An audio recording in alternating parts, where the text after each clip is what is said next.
Hello dear students, आज हम अध्ययन करेंगे इकोनॉमिक्स का थर्ड लेसन संघवाद।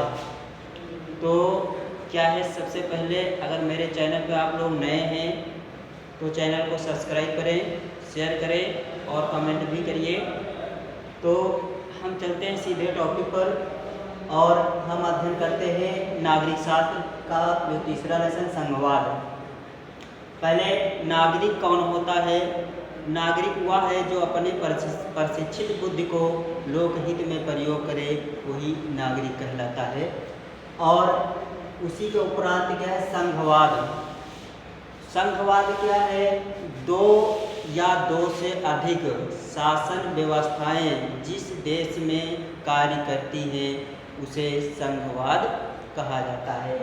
संघवाद के दो लक्षण होते हैं, संघात्मक और एकात्मक। ठीक, क्या है? संघात्मक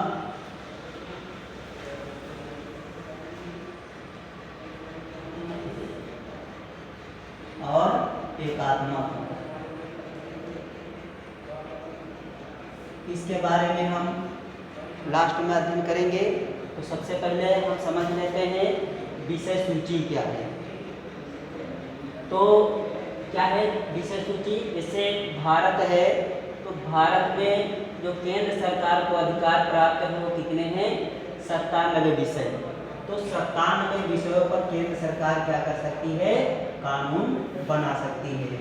97 विषयों में उदाहरण के लिए रेल, सड़क, वायुयान आदि आते हैं। डाक है और सड़क व्यवस्था भी है। जो अंतर्राष्ट्रीय सड़क निर्माण होते हैं वो केंद्र सूची के अंतर्गत आते हैं। उसी के उपरांत दूसरी जो व्यवस्था है वो क्या है? राज्य सरकार या राज्य सूची कह सकते हैं। तो राज्य सूची को कितने विषय प्राप्त हैं? 66। ठीक, 66 विषय प्राप्त हैं। और इसका जो एग्जाम्पल है वो क्या है? स्कूल, चिकित्सा या अंतर्देशीय या अंतर स्थानीय चिकित्सा व्यवस्था। ठीक है, तो क्या होता है? इसी के अंतर्गत राज्य सूची के अंतर्गत आते हैं। फिर आपकी जो क्या है तीसरी सूची जो है वो कौन आ जाती है? समवर्ती सूची। समवर्ती सूची के अंतर्गत नापतौल, मेला या स्थानीय जो सेवाएं प्रदान की जाती हैं जैसे बिजली, पानी, इन सारी व्यवस्थाओं को कौन देखता है? समवर्ती सूची। समवर्ती सूची के अंतर्गत स्थानीय शासन प्रणाली आ जाती है। तो स्थानीय शासन प्रणाली को त्रिसदीय शासन प्रणाली के नाम से भी जाना जाता है। इसको 3 भागों में विभाजित किया गया है। नंबर 1 नगर निगम। ये जैसे क्या होते हैं? महानगर निगम जो होता है, जैसे क्या है जो बड़े बड़े महानगर होते हैं आपका, जैसे लखनऊ है, इलाहाबाद है, इन सभी स्थानों पर कौन कार्य करती है? नगर निगम कार्य करते हैं। और उसके बाद दूसरे नंबर पर नगर पालिका आ जाती है और तीसरे पर ग्राम पंचायत कार्य करती हैं। तो इन सभी को देखते हुए अब हम आगे चलते हैं। जिससे क्या होता है? केंद्र सूची और राज्य सूची, ये दो ऐसी संस्थाएं हैं जो 1947 से लेकर और 1950, ठीक है, 1950 से लेकर अब तक कार्य कर रही हैं। तो इससे पहले समवर्ती सूची का स्थान कोई नहीं था या स्थानीय निकाय का कोई स्थान नहीं था। तो ये लोग क्या करते थे? पूरे भारत पर शासन करते थे। ठीक, जो केंद्र सूची है वह क्या करती है? पूरे भारत पर शासन करती है। और भारत में इस समय कितने राज्य हैं? 28 राज्य हैं और 8 केंद्र शासित प्रदेश हैं। तो केंद्र सरकार अगर कोई नियम या कानून बनाती है तो वह पूरे देश के लिए मान्य होता है। उसी के उपरांत राज्य सूची जब कोई क्या बनाती, कानून बनाती है, तो वह केवल एक राज्य के लिए मान्य होता है। और इसी बीच में अगर कोई भी कानून केंद्र सरकार वही कानून बनाती है, वही राज्य सरकार बनाती है, तो दोनों में क्या हो जाता है, मतभेद उत्पन्न हो जाता है।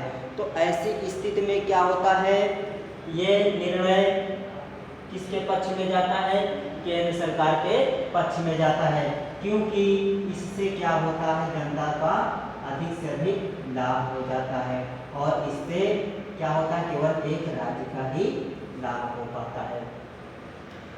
और इसी के उपरांत हम बात करेंगे समवर्ती सूची का।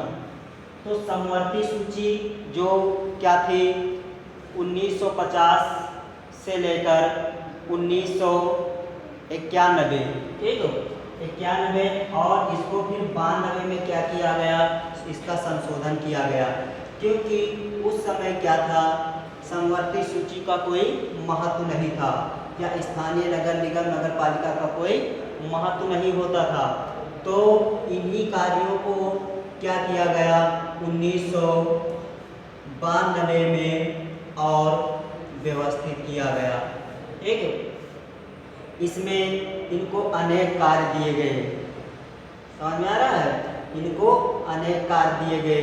इसमें महिलाओं को भी 1/3 आरक्षण प्रदान किया गया और ये लोग क्या करने लगे, आहिस्ता से सारे कार्य को निपटाने लगे।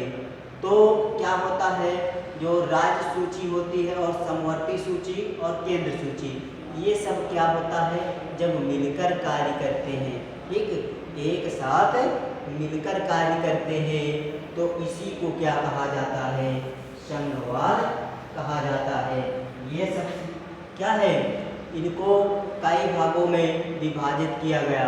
जो शासन प्रणाली है वो कई भागों में विभाजित है, लेकिन ये सब लोग क्या करते हैं, एक साथ मिलकर कार्य करते हैं। और क्या होता है, ये किसी के प्रति जवाबदेह नहीं होते हैं, राज्य सरकार केंद्र के प्रति जवाबदेह नहीं होती है, वह अपने राज्य में अपने हिसाब से शासन व्यवस्था सुनिश्चित करती है।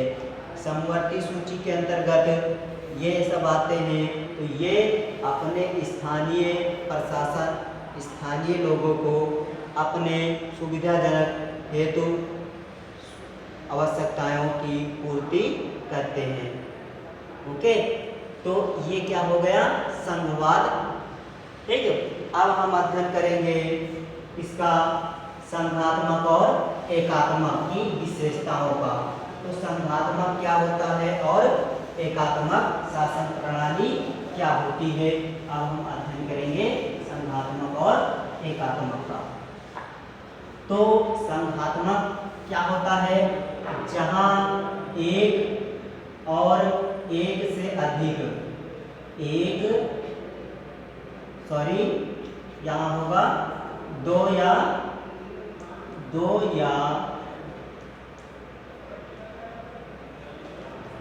से अधिक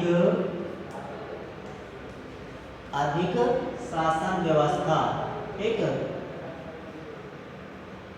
2 या 2 से अधिक शासन व्यवस्थाएं जहां कार्य करती हैं, उसी को क्या कहा जाता है, संघात्मक कहा जाता है। और इसमें क्या होता है, जहां पर क्या होता है, शासन व्यवस्थाएं 2 ही होती हैं, ठीक, जहां पर शासन व्यवस्थाएं क्या होती हैं, 2 ही होती हैं, ठीक, 2 ही होती हैं, और वो क्या करती हैं, शासन करती हैं एक साथ, ठीक।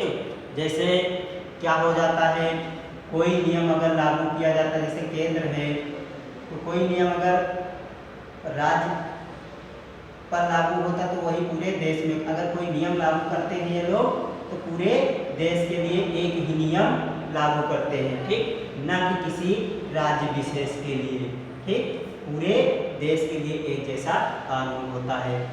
जिस तरह से क्या है, ये इंग्लैंड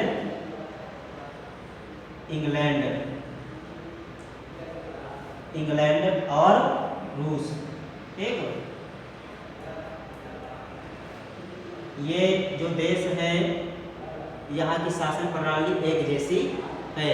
ठीक, और इसमें से जैसे क्या होता है, जहाँ दो या दो से अधिक शासन प्रणाली कार्य करती है तो इसको क्या, ये इसके उदाहरण में जैसे क्या है, भारत। ठीक, भारत और अमेरिका।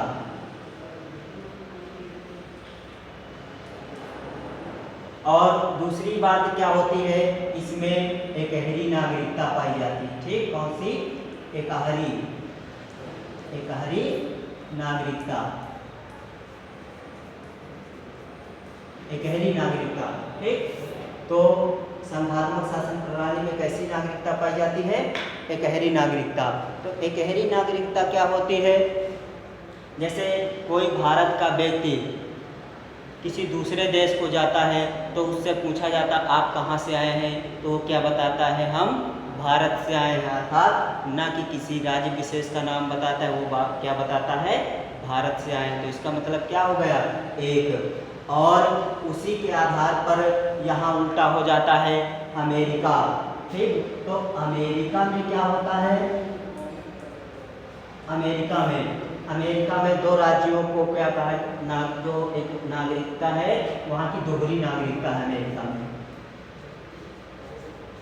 दोहरी नागरिकता। एक तो क्या होता है, राज्य की हो जाती है और दूसरी देश की हो जाती है।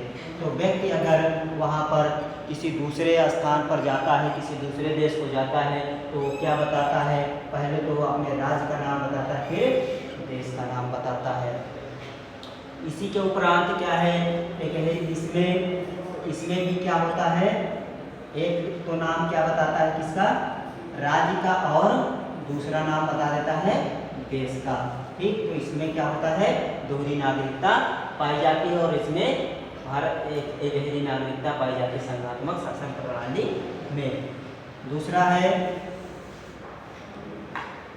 जो क्या होता है, मुद्रा, धन।